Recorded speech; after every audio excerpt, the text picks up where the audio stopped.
দর্শক, আপনারা কি কখনো এমন কোনো পরাশক্তির গল্প শুনেছেন যারা নিজেদের তৈরি করা পাগল কুকুরকে নিয়েই এখন সবচেয়ে বেশি আতঙ্কে ভুগছে? আপনারা কি কখনো ভেবেছেন যে আমেরিকা এতদিন স্যাংশন আর বোমার ভয় দেখিয়ে পুরো বিশ্বকে শাসন করেছে, তারা আজ কিভাবে খোদ মধ্যপ্রাচ্যের বুকে দাঁড়িয়ে একটা দেশের কাছে আক্ষরিক অর্থেই ব্ল্যাকমেল হচ্ছে? আজ এই প্রতিবেদনে আমি আপনাদের জানাবো কেন ইরান তাদের বোমা বিধ্বস্ত নিউক্লিয়ার সাইটগুলোতে জাতিসংঘের পরিদর্শকদের ঢুকতে দিচ্ছে না। তারা কি সত্যিই পরমাণু বোমা বানিয়ে ফেলেছে, নাকি এর পেছনে পশ্চিমা বিরোধী দেশগুলোর এমন একটা মাস্টার স্ট্রোক লুকিয়ে আছে যা আমেরিকার গোয়েন্দা সংস্থাকে পুরোপুরি অন্ধ করে দিয়েছে এবং ডলারের রাজত্বকে চিরতরে কবর দিতে যাচ্ছে? এই প্রতিটি খবরের বিস্তারিত জানার জন্য আপনাদের আজকের এই পুরো আলোচনাটা খুব মনোযোগ দিয়ে শুনতে হবে দর্শক। দেখুন, আপনারা যারা গ্লোবাল পাওয়ার পলিটিক্স খুব গভীরভাবে কাছ থেকে ফলো করেন তারা জানেন যে গত 18ই জুন কাতার এবং পাকিস্তানের মধ্যস্থতায় আমেরিকা ও ইরানের মধ্যে একটা মেমোরান্ডাম অফ আন্ডারস্ট্যান্ডিং স্বাক্ষরিত হয়েছিল। উদ্দেশ্য কী ছিল?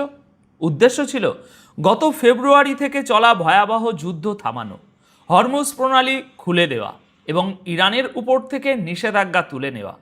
কিন্তু পশ্চিমা বিশ্ব, বিশেষ করে আমেরিকা, কখনোই তাদের সাম্রাজ্যবাদী মানসিকতা থেকে বের হতে পারে না। তারা চুক্তিতে সই করেও দুনিয়াকে দেখাতে চায় যে তারাই বস, তারাই সব কিছু নিয়ন্ত্রণ করছে। কিন্তু বাস্তবে পরিস্থিতি এখন আর তাদের হাতে নেই। নন ওয়েস্টার্ন দেশগুলো এখন তাদের চোখের দিকে তাকিয়ে সরাসরি চ্যালেঞ্জ করছে। লজিক্যালি চিন্তা করুন দর্শক, গত 1 জুলাই 2026 রাত 10:10 মিডল ইস্ট মনিটর এবং 2 জুলাই 2026 রাত 12:49 আল মায়াদিন ইংলিশে একটি চাঞ্চল্যকর খবর প্রকাশিত হয়েছে।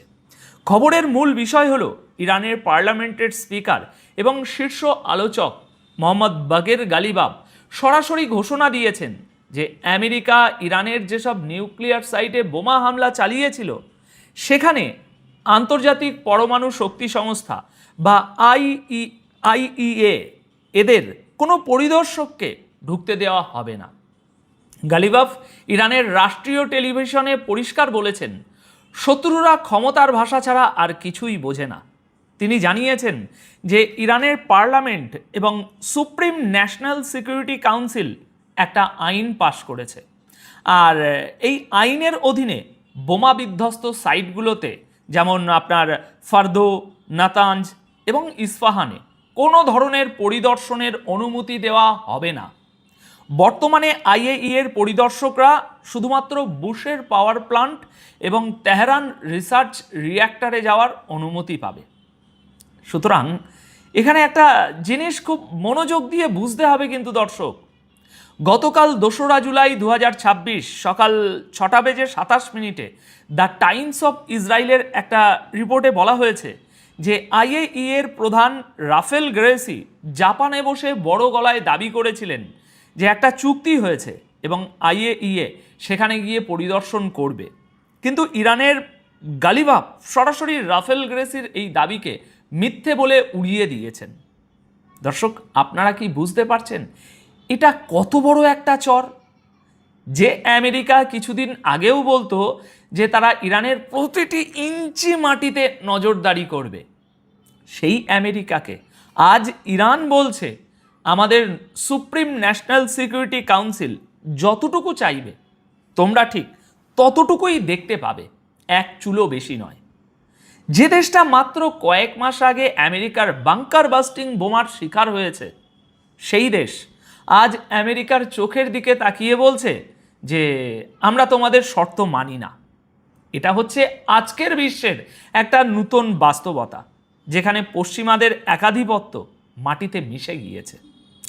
কিন্তু দর্শক, পশ্চিমাদের আসল ব্যর্থতা শুধু এই নিউক্লিয়ার সাইডেই সীমাবদ্ধ নেই। আসল লড়াইটা চলছে অর্থনীতি এবং ডলারের রাজত্ব নিয়ে। আমেরিকা চেষ্টা করছে দুনিয়াকে এটা বোঝাতে যে তারা ইরানকে যে অর্থ ছাড় দিচ্ছে সেটা তাদের দয়া এবং সেই অর্থের নিয়ন্ত্রণ আমেরিকার হাতেই থাকবে। গতকাল 2রা জুলাই সকাল 9:15 i24 নিউজের একটা লাইভ ব্লগে একজন মার্কিন অফিসিয়াল দম্ভ করে বলেছেন যে ইরানের $3 বিলিয়ন ফ্রিজ হওয়া সম্পদ তখনই রিলিজ করা হবে যখন ইরান MOU এর শর্ত মানবে। ওই মার্কিন অফিসিয়াল আরও বলেছেন যে এই টাকা দিয়ে ইরানকে আমেরিকার কৃষকদের কাছ থেকে আমেরিকান কৃষি পণ্য কিনতে হবে। অর্থাৎ ব্যাপার কি দাঁড়ালো? অর্থাৎ আমেরিকা চাচ্ছে তাদের নিজেদের দেশের কৃষকদের লাভ করাতে এবং ইরানকে বাধ্য করতে। এমনকি আমেরিকার ভাইস প্রেসিডেন্ট জেডি ভ্যান্স তিনিও এর আগে বলেছিলেন যে এই ফান্ডের উপর আমেরিকা এবং কাতারের অনুমোদন লাগবে। ডোনাল্ড ট্রাম্প তো আরও এক ধাপ এগিয়ে বলেছেন যে আমরা তাদের খুব শক্তভাবে আঘাত করেছি, কিন্তু আমরা এখন খুব ভালোভাবে এগোচ্ছি। ইরানের ডিনিউক্লিয়ারাইজেশন ভালোভাবেই হচ্ছে। কিন্তু আসল ব্যাপারটা হলো দর্শক, আমেরিকা তাদের নিজেদের জনগণকে বোকা বানাচ্ছে। 1 জুলাই 2026 রাত 11:35 আল আরেবিয়া এবং ওই একই দিনে আল জাজিরাতে প্রকাশিত রিপোর্ট অনুযায়ী ইরানের ডেপুটি ফরেন মিনিস্টার কাজেম গারিয়াবাদি এবং পররাষ্ট্র মন্ত্রণালয়ের মুখপাত্র ইসমাইল বাঘে আমেরিকার এই ফাঁকা বুলির বেলুনটা ফুটো করে দিয়েছেন। বাঘে পরিষ্কার ভাষায় বলেছেন, এই রিলিজ হওয়া সম্পদ আমরা কিভাবে ব্যবহার করব সেটা সম্পূর্ণ তেহরান একাই সিদ্ধান্ত নেবে। দেশের জন্য যেটা সবচেয়ে বেশি লাভজনক হবে, যেটা ভালো হবে, আমরা সেটাই করব। আর সবচেয়ে বড় ধাক্কাটা দিয়েছেন গালিবাফ। তিনি সরাসরি আমেরিকার বয়ানকে প্রত্যাখ্যান করে বলেছেন ইরানের আটকে থাকা $24 বিলিয়ন মধ্যে $12 বিলিয়ন সরাসরি ইরানের সেন্ট্রাল ব্যাংককে দেয়া হবে, যাতে তারা যে কোনো মূল্যে, যে কোনো কারেন্সিতে এবং বিশ্বের যে কোনো জায়গা থেকে তাদের প্রয়োজনীয় পণ্য কিনতে পারে। দর্শক, আপনারা কি এই জিওপলিটিক্যাল মাস্টার স্ট্রোকটা ধরতে পারলেন? আমেরিকা কি চেয়েছিল? আমেরিকা চেয়েছিল তাদের দেওয়া টাকা দিয়ে ইরান যেন আমেরিকান সোয়াবিন কেনে এবং লেনদেনটা যেন ডলারে হয়। কিন্তু ইরান বলে দিল, না, আমরা যে কোনো কারেন্সিতে পণ্য কিনব। এর মানে হলো ইরান এই বিলিয়ন বিলিয়ন ডলার ব্যবহার করবে ব্রিক্সের সিস্টেমে, চাইনিজ ইউয়ান বা অন্য কোনো লোকাল কারেন্সিতে ট্রেড করার জন্য।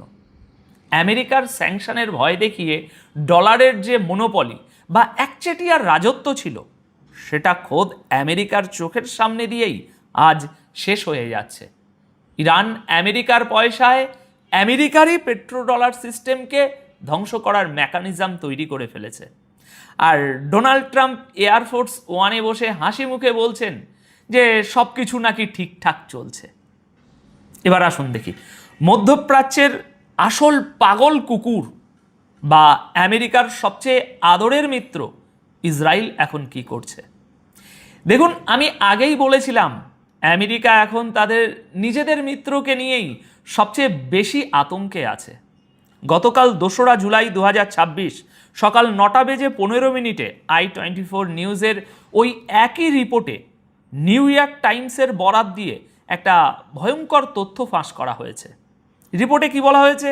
রিপোর্টে বলা হয়েছে আমেরিকার অফিসিয়ালরা এখন চরম আতঙ্কে ভুগছেন, কারণ তাদের কাছে গোয়েন্দা তথ্য আছে যে ইসরায়েল ইরানের শীর্ষ আলোচক এবং পররাষ্ট্রমন্ত্রীকে হত্যা করার একটা গোপন ছক কষছে।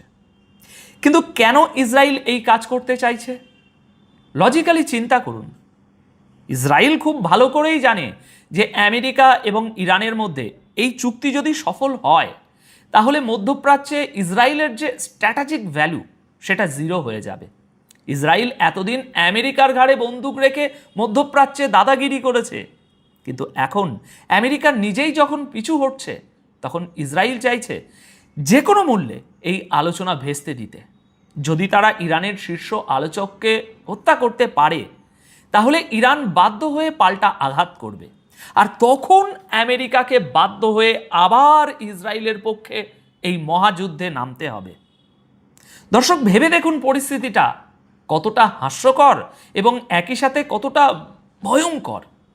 যে আমেরিকা সারা বিশ্বে সরকার পতনের খেলা খেলে, সেই আমেরিকা আজ নিজেদের মিত্র ইসরায়েলের হাত থেকে ইরানের নেতাদের বাঁচানোর জন্য টেনশন করছে। কারণ আমেরিকা জানে, যদি এখন নতুন করে আবার যুদ্ধ শুরু হয় তাহলে হরমুজ প্রণালী আবার বন্ধ হয়ে যাবে, তেলের দাম আবার আকাশে উঠবে, আর সামনেই মিড টার্ম ইলেকশনে রিপাবলিকান পার্টির ভরা ডুবি হবে। পশ্চিমা বিশ্বের এই তথাকথিত লৌহ কঠিন জোট আজ নিজেদের স্বার্থের সংঘাতে আক্ষরিক অর্থেই ভেঙে টুকরো টুকরো হচ্ছে। দর্শক, এবার আসুন সেই সত্যের মুখোমুখি হই। আমি প্রশ্ন করেছিলাম, ইরান কেন বোমা বিধ্বস্ত নিউক্লিয়ার সাইটগুলোতে পরিদর্শকদের ঢুকতে দিচ্ছে না? তারা কি সত্যি সেখানে পরমাণু বোমা বানাচ্ছে? আসুন লজিক্যালি ব্যাপারটা একটু পরিষ্কার করি। গতকাল 2রা জুলাইয়ের খবর তাবনাক এবং আল মায়াদিনের রিপোর্টে গালিবাফ একটা কথা খুব স্পষ্টভাবে বলেছেন। তিনি বলেছেন, শহীদ ইমামের রক্তের প্রতিশোধ স্লোগান দিয়ে নেওয়া যাবে না, এর জন্য আমাদের শক্তিশালী হতে হবে। গালিবাফ একই সাথে ঘোষণা দিয়েছেন যে তিনি খুব শীঘ্রই চীন সফরে যাচ্ছেন, যেখানে তেহরান এবং বেইজিংয়ের সম্পর্ককে একটা কৌশলগত অংশীদারিত্বের রূপ দেয়া হবে। ব্যাপারটা বুঝছেন? আসল ব্যাপারটা হলো, ইরান তাদের ওই সাইটগুলোতে IAEA-কে ঢুকতে দিচ্ছে না। এর প্রধান কারণ পরমাণু বোমা লোকানো নয়, এর প্রধান কারণ হলো আমেরিকার গোয়েন্দা সংস্থাকে পুরোপুরি অন্ধ করে দেওয়া। আমেরিকা যখন বাংকার বাস্টিং বোমা দিয়ে হামলা করেছিল, তখন তাদের মূল লক্ষ্য ছিল ইরানের নিউক্লিয়ার সক্ষমতা পুরোপুরি ধ্বংস করা। এখন আমেরিকা জানতে চায় তাদের বোমাগুলো কতটা সফল হয়েছে। তারা IAEA-এর এই পরিদর্শকদের পাঠিয়ে আসলে তাদেরকে গুপ্তচর হিসাবে ব্যবহার করে ড্যামেজ অ্যাসেসমেন্ট করতে চায়। আর এদিকে ইরান এটা খুব ভালো করেই বোঝে, তাই তারা বলছে, তোমরা বোমা মেরেছ, এখন তোমরা অন্ধকারের মধ্যে বসে ভাবো যে আমরা কতটা ধ্বংস হয়েছি আর কতটা এখনো অক্ষত আছি। ইরান মূলত আমেরিকার মনে একটা কৌশলগত অস্পষ্টতা তৈরি করছে। আমেরিকা এখন কনফিউজড যে ইরান কি সত্যি ধ্বংস হয়েছে, নাকি তারা মাটির নিচে আরও শক্তিশালী কোনো সেন্ট্রিফিউজ সচল রেখেছে। আর এই কনফিউশনের সুযোগ নিয়েই গালিবাফ চীনে যাচ্ছেন। তারা আমেরিকার রিলিজ করা বিলিয়ন বিলিয়ন ডলার দিয়ে আমেরিকার সোয়াবিন কিনবে না, তারা চীনের কাছ থেকে অ্যাডভান্স টেকনোলজি এবং সামরিক সরঞ্জাম কিনবে, যা দিয়ে তারা আরও শক্তিশালী হবে এবং ইসরায়েলের বিরুদ্ধে একটা চূড়ান্ত প্রতিরোধ গড়ে তুলবে। দর্শক, এটাই হলো জিওপলিটিক্যাল দাবার আসল চাল। পশ্চিমাদের তৈরি করা সেই একচ্ছত্র আধিপত্যের দিন আমি বারবার বলি আপনাদের যে এই যুগে শেষ হয়ে যাচ্ছে। আমেরিকা আজ তাদের নিজেদের মিত্রকে ভয় পাচ্ছে।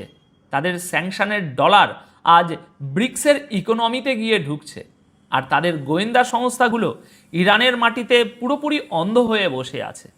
তাই এখন আপনাদের কাছে আমার প্রশ্ন, দর্শক, আপনাদের কি মনে হয়, ইসরায়েল কি সত্যি তাদের অস্তিত্ব বাঁচাতে মরিয়া হয়ে ইরানের শীর্ষ নেতাদের আবারও গুপ্ত হত্যা করার মতো কোনো বোকামি করবে? আর যদি তারা সেটা করে, তবে ডোনাল্ড ট্রাম্প কি তার মিড টার্ম ইলেকশনের কথা ভুলে গিয়ে আবারও ইসরায়েলকে বাঁচানোর জন্য মধ্যপ্রাচ্যের এই চোরাবালিতে ঝাঁপ দেবেন? লজিক্যালি চিন্তা করুন এবং আপনাদের মূল্যবান মতামত অবশ্যই নিচে কমেন্ট করে জানাবেন।